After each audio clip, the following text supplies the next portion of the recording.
Hi guys, it's Ali from West Spray Airless. Today I'm going to show you a video that's slightly different to what we normally show. This is a Wagner 7.8 horsepower 435. This is equivalent to the F230 or the F230 air coat pump. And the customers brought it in because it has a particular noise, and I'll just let you hear it.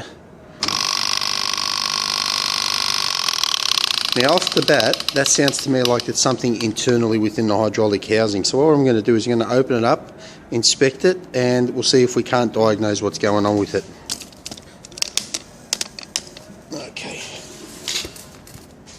Plug the power. I'll just adjust this stand one sec.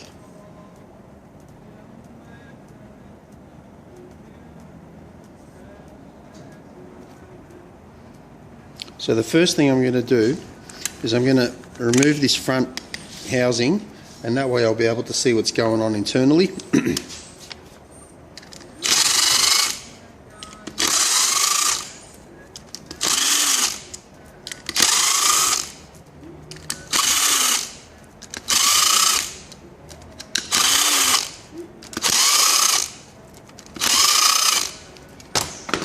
This is all going to be in real time. Unfortunately, I'm not very good with editing videos and things like that, so you'll just have to bear with me while I go through this.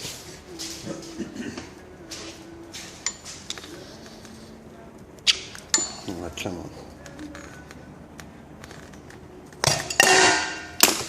Okay, that's very good. First thing I see is that it's completely dry. There's absolutely no hydraulic oil in there, and that's going to be the first thing.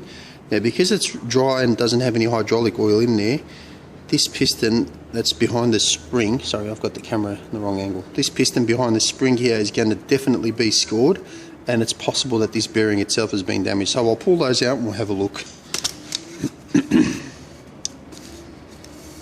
Get the tripod to sit again, and I'll just show you the process as I do it.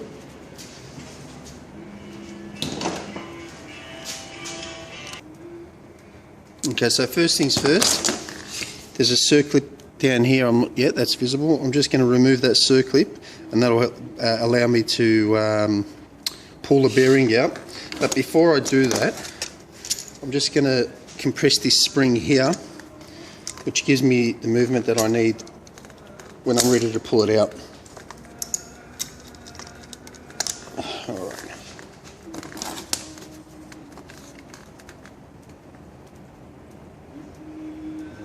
Just got to line that up.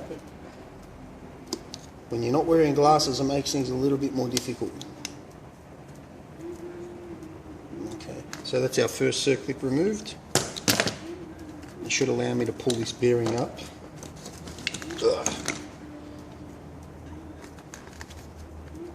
Okay, so bearing's out. Next circlip, I'm not sure if it's visible, but it's just on the bottom of this piston here. And for that I'm going to use the bent nose circlip plier.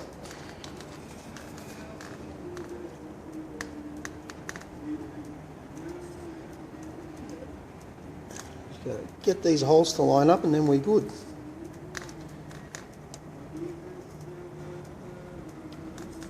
Come on, you mongrel.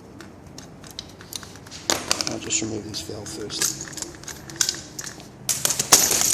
Give me a bit more room.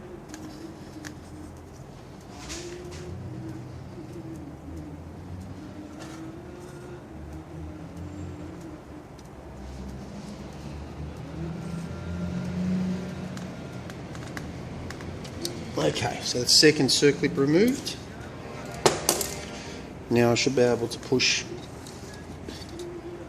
everything out of the way. I'll have to remove the head as well so I can inspect the piston, otherwise I won't be able to slide it out. Holding this pump in, it's just a matter of getting it out. Don't want to damage anything. There we go. Okay, well the good thing is the cap is here. So the end cap is here. I'm not sure how this has come out or why it's come out. So it would have sat right in there, but it has come out. So what I'm going to do is I'm going to stick that back in. Just get myself some room.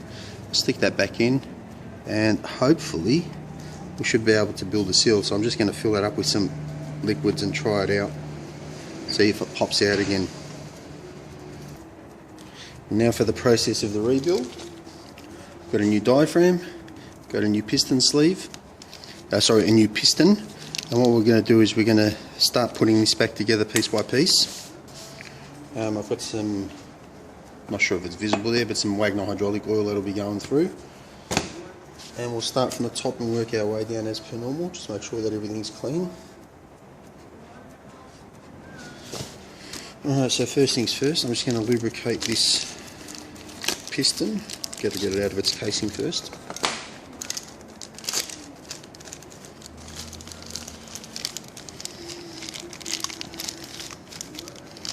Everything's coated in oil, so it makes it a little bit harder to work with.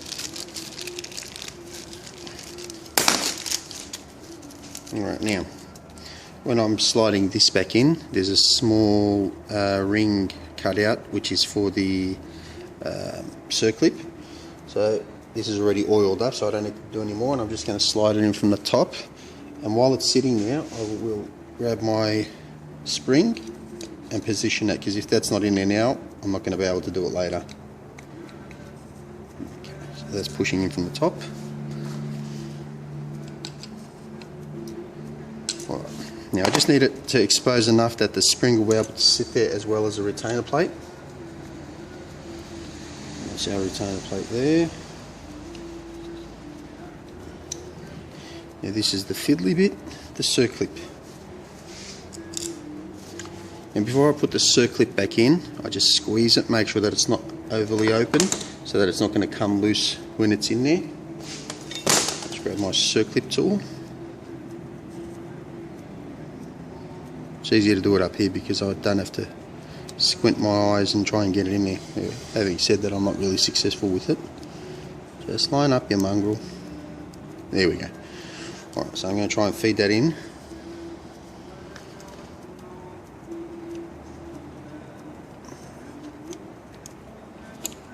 Okay, that's in, and it's almost in proper position.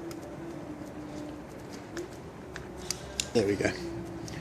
Now while it's in there, I'm just going to grab my long nose pliers and pinch the two ends. Now the reason I'm doing that is just to give it a little bit more tension, or to take out any extra slack that may have come in from me stretching it with a circlip plier. Okay, now that's done. Next thing to do is I need to put the head back on so that I can use the valve compressor tool in order to put the bearing back in. So I'll just grab my head bolts and give them a bit of a clean first, because I don't want to stick them back in while they're dirty like this. I'll just wash off all the grease and then put them under the wire wheel, and then they'll be good to go.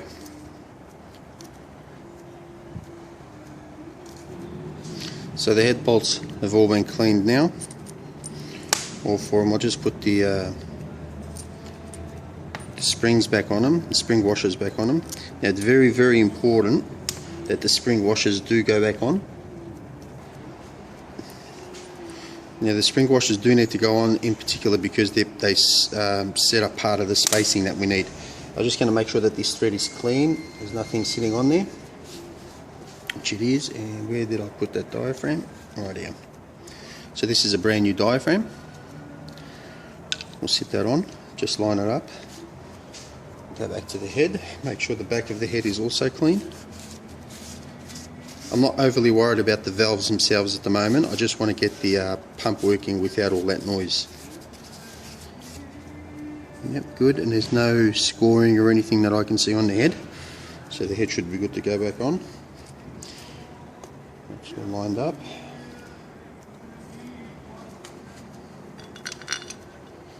I'm just going to hand screw these in just for now, just to line them up, make sure that we get the thread in first.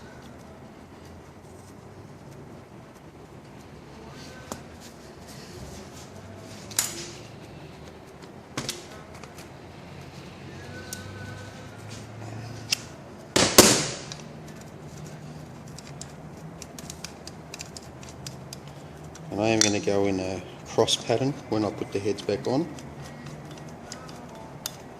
and that's just to try and get even distribution of pressure so we don't warp the diaphragm.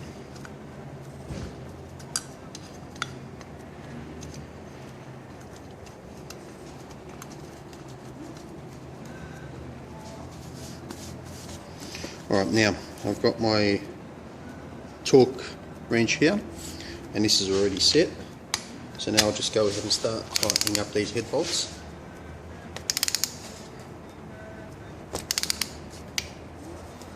Now I'm not going to go all the way just yet because I need to do this slowly in the correct stages.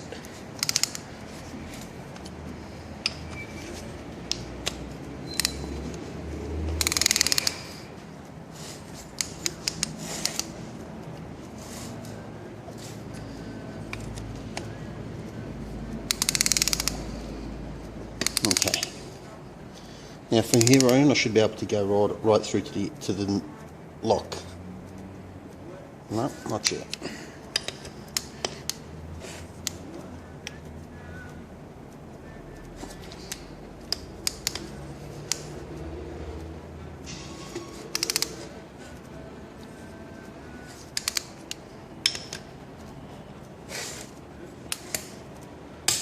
There we go.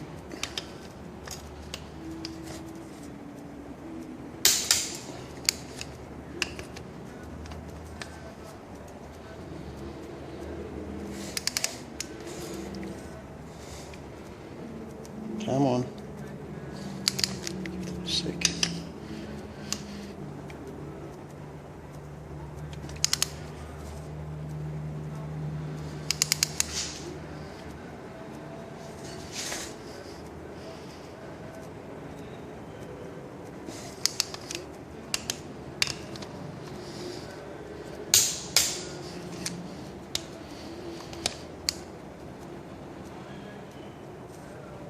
Now, I don't really want to go any further than that, even though the torque wrench hasn't locked in on a couple of these bolts because these can tend to thread out. Okay. Just this last one, let's see if we can get it. Come on.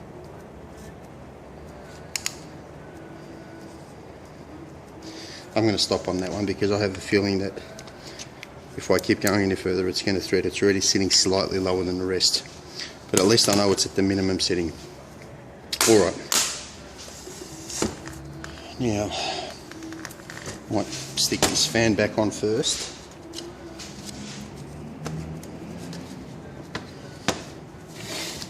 Now the fan can only go in one way. It's got a groove on the bottom which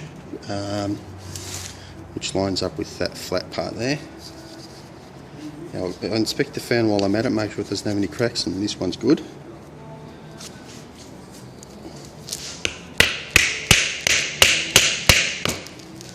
And I just need it in there enough so that it lines up. I'm not going to put the fan cover back on just yet. And next is we'll use our spring compressor. Back into focus.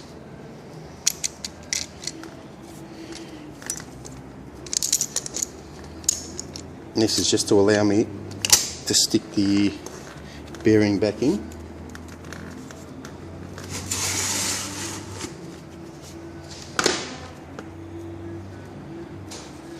Now there is a little trick to what's going to happen next. This motor shaft has a keyway in it which you can just see down there.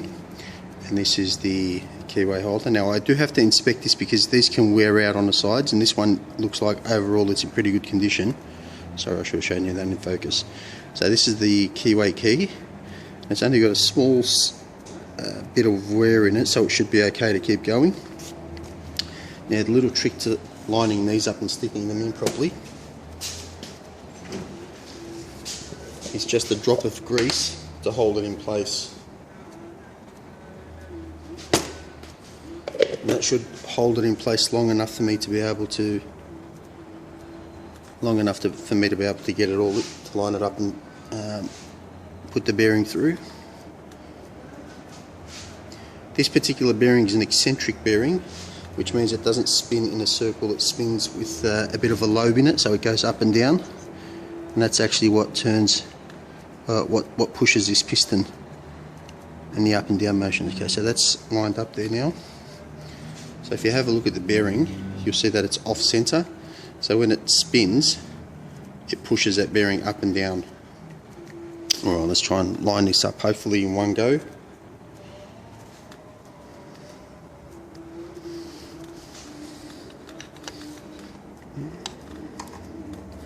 It's never as straightforward as I'd like it to be. There we go, that's gone in.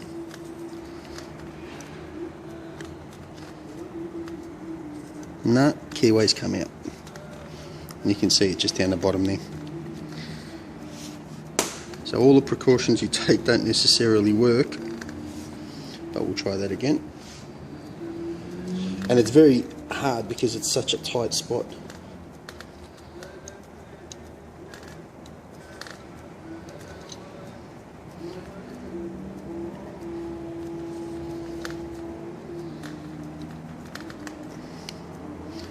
Okay, take two.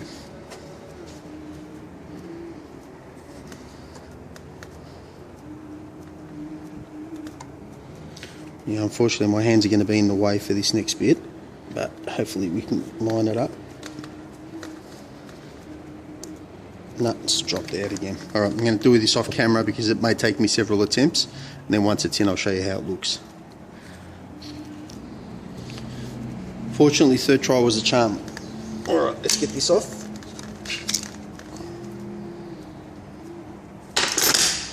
Now what I'm going to do is show you how the cam works. Just get that in view. So as it twists, it pushes that piston up. And that's how we get our hydraulic pressure. On the bottom of that piston, there's a very small hole which is used to pick up the oil. That oil comes through the head, coming out through the side, and this pressure controller, all it does is opens and closes to allow more or less oil in. This is our oil return. So that's how we get the cycle of oil coming through the hydraulic pump. So as this is going up, it's creating a vacuum which allows that diaphragm to move up and down, and in turn opens and closes the valve on the top of the pump. Alright, now I'll put some oil in there. I've got to put this circlip in properly first. I've got to lock it down with the circlip. Then we'll put some oil and we'll go from there. Alright, so now bearings in place, circlip is on here, so that's locked in, so bearing shouldn't come out, and our second circlip, which is locking in the piston, is also in place. So I should be able to now start her up, put some oil in there, start her up, and see how we go. Okay, ready to pour some oil in there and give it a go. Now the oil that's in there is the bare minimum that I need for this test. I'm going to put a bit more in there because I want this return hose to be partially covered as well, otherwise if I switch it on and it starts priming, it will start throwing oil everywhere. Right, now let's listen to it and hopefully it's sorted itself all out. Much better. So I'm going to open the drain valve, and you can see that there's bubbles coming out from this return hose, at least I hope you can see it on camera. And what that's doing is it's pushing all the air that's currently in the system out.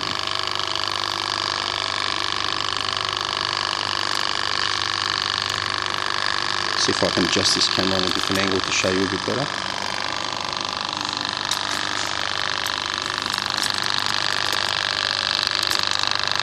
Yep.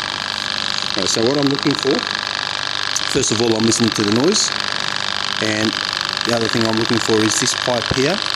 I'm looking to see that there's no more air bubbles coming out of it, and there aren't. Now what I'm going to do is I'm going to turn the pressure up, and this flow here, I'm just going to pull it up for a second so you can see the flow.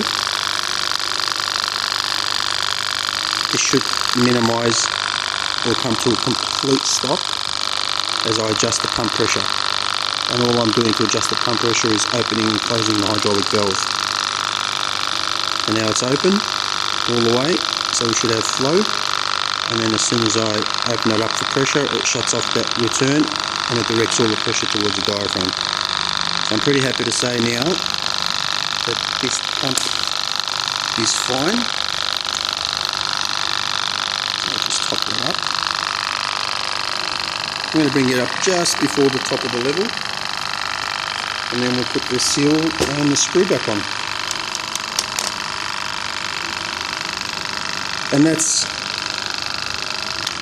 just switch it off so I can hear myself, and that's how we know that a F230 or a 435, and I think there's a couple of other names for this machine, I think Titan has a name for it as well, and that's how we know that everything internally is good. Now the only other thing left to do or to replace will be the inlet valve, which sits up the top here, and the outlet valve, which sits in here behind this hose return.